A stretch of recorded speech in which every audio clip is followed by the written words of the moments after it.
In the village of Udala, where the hills met the sky and the wind carried the scent of roasted yams and palm wine, lived a girl whom no one called by name. Her name was Adaobi, but she was simply known as that girl. She lived with her stepmother, Mama Ejima, a sharp-tongued woman with two daughters, Nkem and Uju. While her stepsisters wore wrappers of Ankara and beaded slippers, Adaobi wore torn linen and bathed in the stream at dawn before anyone else woke. She cooked, fetched water, swept the compound, and still got scolded for breathing too loud. They took everything from her, even her name. She remembered her real mother's lullabies and the way her father used to lift her high in the air. But when her father died mysteriously during the yam harvest, everything changed. Mama Ejima took over the house and made her invisible. One evening, a royal drum sounded in the distance. The king's son, Prince Muna, had returned from the city where he studied abroad. The village women buzzed like market flies. He's rich, he's tall, he's fine like this. He's looking for a wife. The prince announced a village-wide Masquerade Festival to celebrate his return. Every girl was invited. No one would know who anyone was. The prince wanted to choose based on character, not looks. Each maiden would wear a mask and a special wrapper.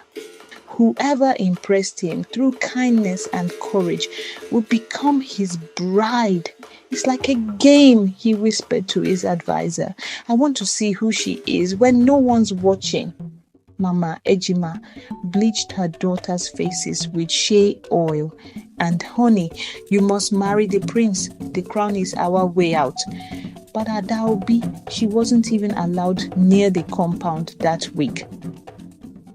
On the morning of the festival, Mama Ejima locked Adaobi inside the yam barn and left with her daughters. As she wept in the dark, a soft voice whispered, "You still remember your name, don't you?" A glowing woman appeared. She was dressed in raffia leaves and had cowries in her hair, a river goddess. "I've watched you suffer, child of water," the goddess said. "Tonight you shall be seen. But remember, everything fades at the sound of the third talking drum." With a wave, she clothed Adaobi in a shimmering golden wrapper made from fish scales and woven sunlight. Her mask glowed, and just like that, she vanished and reappeared at the festival.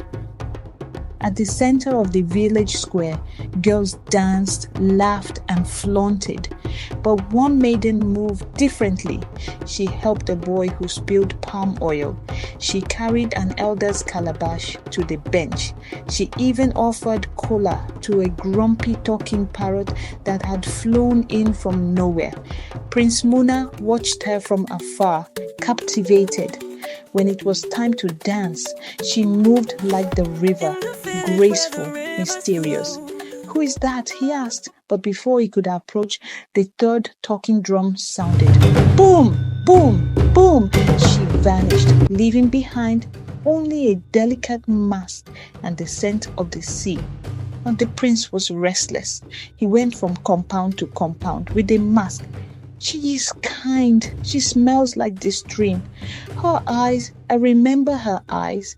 Mama Ejima heard the knock and pushed Nkem forward. She wore heavy perfume and held the mask, but it burned her fingers. "Liar," the prince whispered. Uju tried. The mask cracked. Finally, he noticed Adaobi sweeping the compound barefoot. What's your name?" She looked up, eyes wide. I don't know anymore," she said softly. He handed her the mask. It shimmered and leapt into her hands like it had been waiting. "You do know? Say it." She trembled, tears falling. "My name is Adaobi." In that moment, the sky rumbled and the goddess's voice echoed. "You remembered who you are." Adaobi became the princess of Udala. not because she was beautiful, but because she was brave enough to reclaim her name, her story, and her worth. As for Mama Ejima, she and her daughters were sent to live by the river, where whispers say the parrot still mocks them daily. Sometimes the greatest magic is remembering who you are, even when the world tries to make you forget.